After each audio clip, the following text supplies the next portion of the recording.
C'entro anch'io, c'entro anch'io.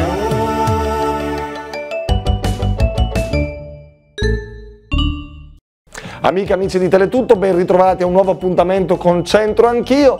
Prima di andare a vedere come sono andate le cose a Rimini, ci facciamo una bella passeggiata dal Passo Nota al Passo Trebalzo, grazie alla collaborazione con il gruppo escursionisti Brescia.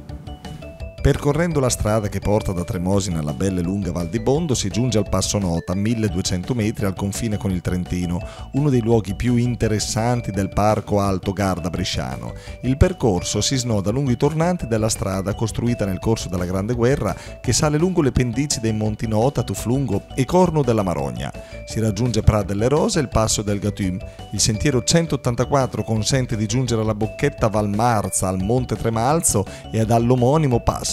Si percorrono in totale 11 km con un dislivello di circa 880 metri. L'altezza massima, 1805 metri, si raggiunge in Val Marza. Va bene, di nuovo qui, pronti con questo modo di dire che già mi fa un po' sorridere. Da quando il Rhein e il Gapirdilla Spoleta, el fila col cul. Vabbè, andiamo a sentire come sono andate le cose da amici. È da quando sono nato che desidero ardentemente conoscere la cuoca della commedia delle pentole, ma ancora non posso e allora almeno mi accontento dell'aiuto cuoca, che è già tanto, E come si chiama, signora? Roberta mi chiamo. E che significa essere aiuto cuoca alla commedia delle pentole? È una grande soddisfazione perché qua si respira proprio la cucina bresciana, la cucina di Brescia, le vecchie tradizioni. Tante proposte, una più buona dell'altra, genuina, davvero, ormai ne parla tutta Brescia. Prodotti di qualità senz'altro. Roberta, occhio che adesso c'è l'interrogazione, lei lo so che mi vuole stregare con questi occhi, ma io non mi faccio illudere, Provi un po' a leggere a proposito di brescianità questo modo di dire. Da quando che il Ragna il Gapirdilla Spoleto e il filo col cul. Esatto, Roberta, detta bene, quindi si porta a casa un 10 con bacio accademico virtuale, non ci permetteremo mai. Ci la sa anche un po' spiegare questa, perché ovviamente c'è una metafora sugli uomini, quindi questo ragno va un po' umanizzato.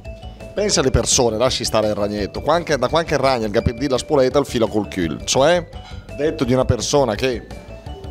Potrebbe essere detta di una persona che non ha più risorse e in qualche maniera si arrangia, si aggraviglia in qualche maniera. Prima del sorbetto, signor? Marco Marino. Signor Marco, dobbiamo farle l'interrogazione. Sono pronto. Pronto? Devo mettere le cuffie? No, le cuffie non le mettiamo, il vino non ha bevuto, è pronto. Dai, vada, come se la cava col dialetto bresciano, signor Marco? Me la cavo benino, non sono un fenomeno ma me la cavo benino. Bresciano lei comunque sei d'origine? Penso si senta. Okay. Vai.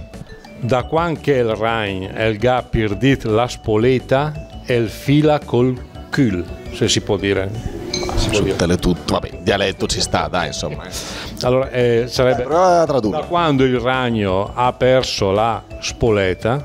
Sì, sì, la spolettina per filare. La spoleta per filare.